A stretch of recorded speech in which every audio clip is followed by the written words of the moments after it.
23. Sublime. Que nome! Ela é Sara com 5 S's e com 2 sílabas. No começo, o método Valdez funcionou perfeitamente bem.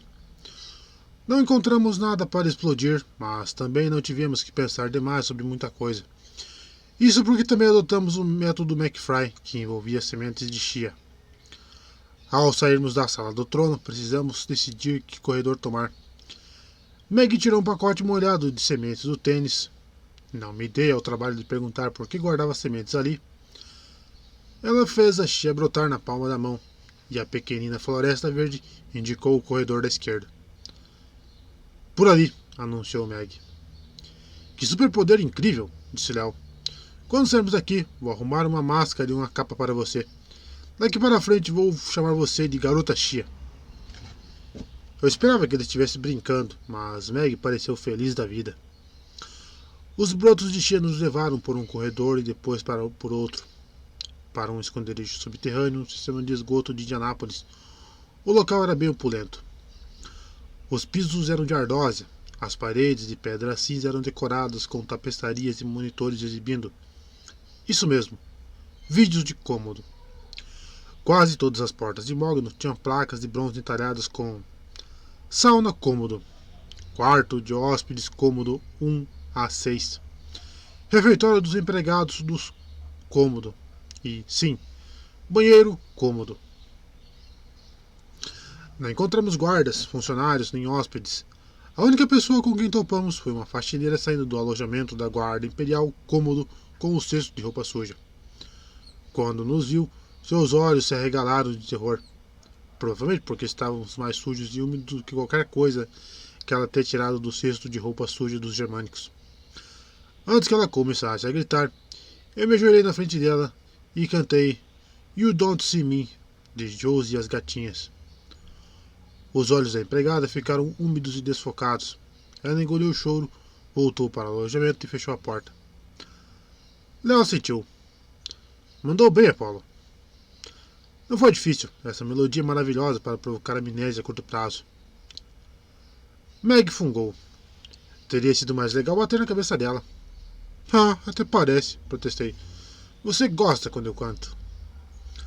As orelhas dela ficaram vermelhas. Eu me lembrei de como a jovem McFly chorou quando botei o coração e a alma para fora na toca das formigas gigantes no acampamento meio-sangue. Eu fiquei orgulhoso do meu desempenho, mas acho que Meg não queria reviver aquele momento. Ela me deu um soco na barriga. Não gosto nada. Ai! Com a ajuda das sementes de chia, nos aprofundamos cada vez mais no complexo do Imperador. O silêncio começou a pesar. Insetos imaginários rastejavam pelas minhas costas. Os homens de cômodo já deviam ter resolvido o que quer que tivesse acontecido na entrada, e provavelmente estavam retornando aos seus postos, talvez verificando câmeras de segurança em busca de invasores. Finalmente, dobramos uma esquina e avistamos um Blenheim montando guarda na frente de uma porta de metal que guardava um cofre. O homem usava calça preta social e sapatos pretos lustrosos, mas nem tentava esconder o rosto peitoral. O cabelo nos ombros, cabeça, era bem batidinho, estilo militar. O fio de um fone de segurança saía debaixo da axila e ia até o bolso da calça. Ele não parecia estar armado, mas isso não me tranquilizou. Aqueles punhos enormes eram capazes de esmagar um pedalinho ou um lestre papadoulos. Léo grunhiu baixinho. Esses caras de novo, não. Ele abriu um sorriso e andou na direção do guarda. Oi, que dia lindo! Como vai? O homem se virou, surpreso. Imaginei que o procedimento adequado seria alertar seus superiores sobre o invasor, mas uma pergunta fora dirigida a ele. Seria grosseria ignorar. Estou bem. O guarda não conseguia decidir entre um sorriso simpático ou uma cara feia de intimidação. A boca deu um espasmo, dando a impressão de que ele estava fazendo um abdominal. Acho que você não deveria estar aqui. É mesmo? Léo seguiu em frente. Obrigado. De nada. Agora, por favor, coloque as mãos para cima. Assim? Léo acendeu as mãos e queimou a cara peitoral do Blenheim. O guarda cambaleou, engasgado com o fogo, batendo os cílios enormes que pareciam palmeiras em chamas. Procurou o botão do microfone preso ao fone. Posto 12, grunhiu ele. Tenho... As lâminas gêmeas douradas de Meg uniram pela barriga dele, reduzindo-o a pó amarelo com um fone parcialmente derretido. Uma voz soou do pequeno transmissor. Posto 12, por favor, repetir. Peguei o dispositivo. Eu não tinha a menor vontade de usar uma coisa que tinha estado no sovaco de um BLMI, mas segurei o fone perto do ouvido e falei no microfone. Alarme falso. Tudo está chuchu lindeza. Obrigado. De nada, disse a voz do transmissor. Sede área, por favor. Ah, certamente é... Joguei o microfone no chão e o esmaguei com o pé. Meg olhou para mim. Chuchu lindeza? Achei que um BLMI diria algo do tipo. É assim que se fala. É chuchu beleza. Uma garota que diz, pessoalzinho divino está me corrigindo. Pessoal, disse Léo, fiquem de olho enquanto cuido desta porta. Deve haver alguma coisa importante aí dentro. Fiquei de tocar enquanto ele tentava abrir a porta. Meg, que não era tão boa em seguir instruções, voltou andando pelo caminho de onde tínhamos vindo. Então se agachou e começou a pegar as sementes de chia que tinha deixado cair quando conjurou as espadas. Meg, falei. Que foi? O que você está fazendo? Chia. Estou vendo isso, mas... Eu quase falei, são só brotos, mas me lembrei de uma vez que falei algo parecido para Demétria. A deusa me amaldiçoou, fazendo com que todas as peças de roupa que eu vesti imediatamente brotassem e florescessem. Imagine o desconforto ao colocar uma cueca de algodão e, de repente, a peça explodir em bolas de algodão de verdade com caule de sementes, bem onde... acho que você entendeu. Meg recolheu os últimos brotos. Com uma das lâminas quebrou o piso de ardósia, plantou cuidadosamente a chia nas rachaduras e torceu a saia ainda molhada para regar sementes. Observei, fascinado, um pequeno espaço de vegetação verde crescer e florescer, abrindo novas rachaduras no piso. Quem podia imaginar que chia era tão robusta? Elas iam morrer logo se continuassem em minha mão. Meg se levantou como uma expressão obstinada. Tudo que é vivo merece a chance de crescer. O Lester, que havia em mim, achou que aquele sentimento admirável. Já o Apolo não tinha tanta certeza.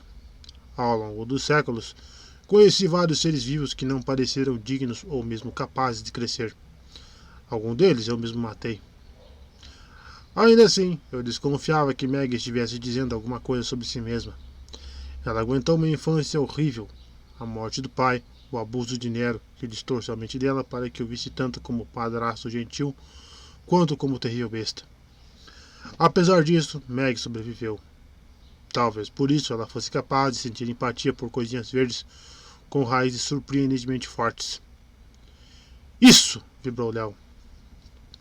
A porta do cofre fez um clique e se abriu. Léo se virou e sorriu. Quem é o melhor, hein? Eu? Perguntei, mas logo desanimei. Você não estava falando de mim, estava? Léo me ignorou e entrou no cofre. Fui atrás. Tive um déjà vu intenso e desagradável ao entrar. Havia uma câmara circular com uma série de compartimentos com divisórias de vidro, como local de treinamento do zoológico. Mas ali, em vez de animais, as jaulas eram ocupadas por pessoas. Fiquei tão abalado que foi difícil respirar. Na cela mais próxima, à minha esquerda, encolhidos em um canto, dois garotos dolorosamente magros me encaravam. As roupas estavam esfarrapadas. Sombras preenchiam os espaços profundos das clavículas e costelas. Na cela seguinte, uma garota de roupa camuflada cinza andava de um lado para o outro como um jaguar. O cabelo, na altura dos ombros, era branco, embora ela não parecesse ter mais do que 15 anos. Considerando o nível de energia e a ira dela, devia ser nova ali, capturada havia pouco tempo. Apesar de não ter arco, algo me dizia que era uma caçadora de Ártemis. Quando ela me viu, andou até o vidro, bateu nele com os punhos e gritou com fúria, mas a voz estava abafada demais para eu entender as palavras. Contei mais 6 celas, todas ocupadas. No meio do aposento, havia um poste de metal com ganchos e correntes, o tipo de objeto em que se prendiam escravos para inspeção antes da venda. Madre de los dioses, murmurou Léo. Pensei que a flecha de Dodona estivesse tremendo no minha aljava, mas percebi que quem estava tremendo era eu. Tamanha era a raiva que sentia. Sempre desprezei a escravidão. Em parte porque por 2 vezes Deus me fez mortal e me obrigou a trabalhar como escravo para reis humanos. A descrição mais poética que consigo oferecer sobre a experiência foi uma droga. Mesmo antes disso, meu templo em Delfos criou uma forma especial de os escravos conquistarem a liberdade. Com a ajuda dos meus sacerdotes, milhares compraram a emancipação ao realizar um ritual chamado Venda de Confiança, pela qual eu, o deus Apolo, passava a ser o novo dono deles e os tornava livres. Bem mais tarde, os romanos me deixaram transtornado ao fazerem de minha terra sagrada, Delos, o maior mercado de escravos da região. Dá para acreditar na audácia? Mandei um exército furioso liderado por Mitrídates para corrigir a situação, massacrando 20 mil romanos no processo. Mas, caramba, eles bem que mereceram. Resumindo, a prisão de Cômodo me lembrava tudo que eu odiava dos tempos áureos. Meg andou até a cela em que os 2 garotos magrelos estavam. Com a ponta da lâmina, cortou um círculo no vidro e deu um chute. O pedaço se soltou e girou no chão como uma moeda transparente e gigante. Os garotos tentaram se levantar, mas estavam tão fracos que não conseguiram. Meg pulou lá dentro para ajudá-los. É isso aí, murmurou Léo em aprovação. Ele tirou um martelo do cinto de ferramentas e andou até a cela da caçadora. Fez sinal para ela se afastar e jogou o objeto. O martelo quicou e voltou quase acertando o nariz de Léo. A caçadora revirou os olhos. Tudo bem, senhor Folha de Vidro. Léo jogou o martelo de lado. Vai ser assim. Vamos ver quem é que manda. As mãos dele arderam em fogo branco. Ele encostou o dedo no vidro, que começou a entortar e borbulhar. Em segundos, um buraco se formou na altura do rosto dele. Ótimo, chegue para o lado, disse a garota de cabelo prateado. Espere, vou fazer uma saída maior, prometeu Léo. Não precisa. A garota de cabelo prateado recuou e se jogou pelo buraco e caiu graciosamente como uma cambalhota ao nosso lado, pegando o martelo caído de Léo quando se levantou. Mais armas, exigiu a garota. Preciso de mais armas. Sim, pensei. Definitivamente uma caçadora de Ártemis. Léo pegou algumas ferramentas. Eu tenho uma chave de fenda, um arco de serra e... acho que isso é um fatiador de queijo. A garota franziu o nariz. Você não faz tudo, é isso? É Lorde faz tudo para você. A garota pegou as ferramentas. Quero todas. Ela me olhou de cara feia. E seu arco? Você não pode pegar meu arco, falei. Eu sou Apolo. A expressão dela mudou de choque para compreensão e então para calma forçada. Acho que o infortúnio de Lester Papadoulos era conhecido entre as caçadoras.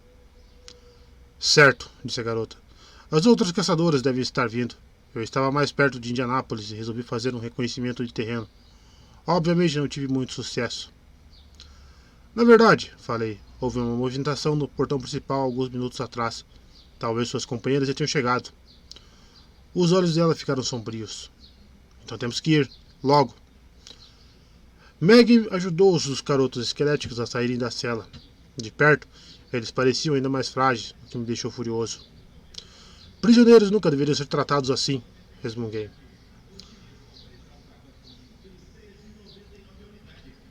Até deram comida para eles, mas eles não aceitaram. Estavam fazendo greve de fome, disse a garota de cabelo prateado com admiração. Corajoso para 2 garotos. Sou Hunter Kowalski, a propósito. Eu franzi a testa. Uma caçadora chamada Hunter?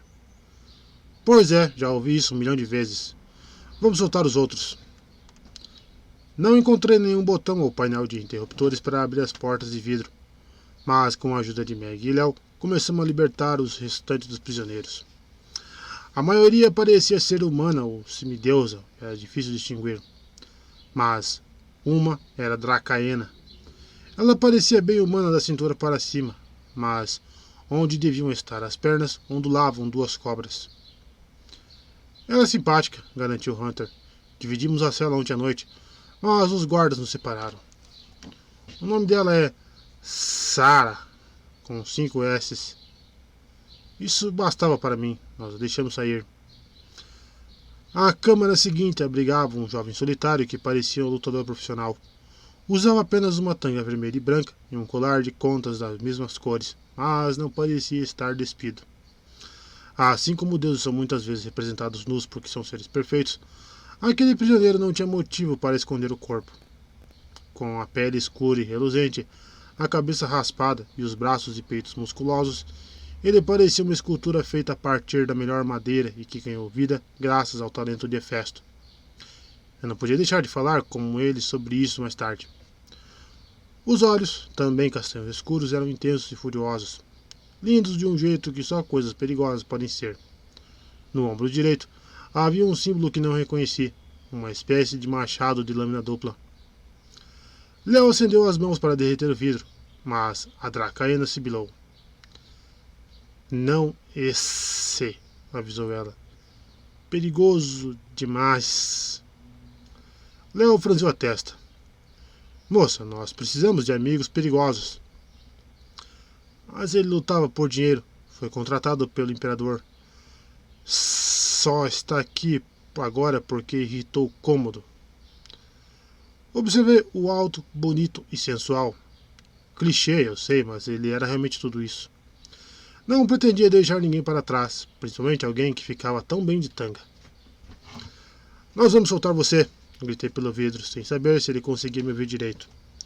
Por favor, não nos mate. Nós somos inimigos de Cômodo, o homem que botou você aqui. A expressão de A, B e S não mudou. Era uma mistura de raiva, desdém e indiferença. A mesma cara que Zeus fazia todas as manhãs, antes do néctar com infusão de café. Léo, falei, vai em frente. Valdez derreteu o vidro.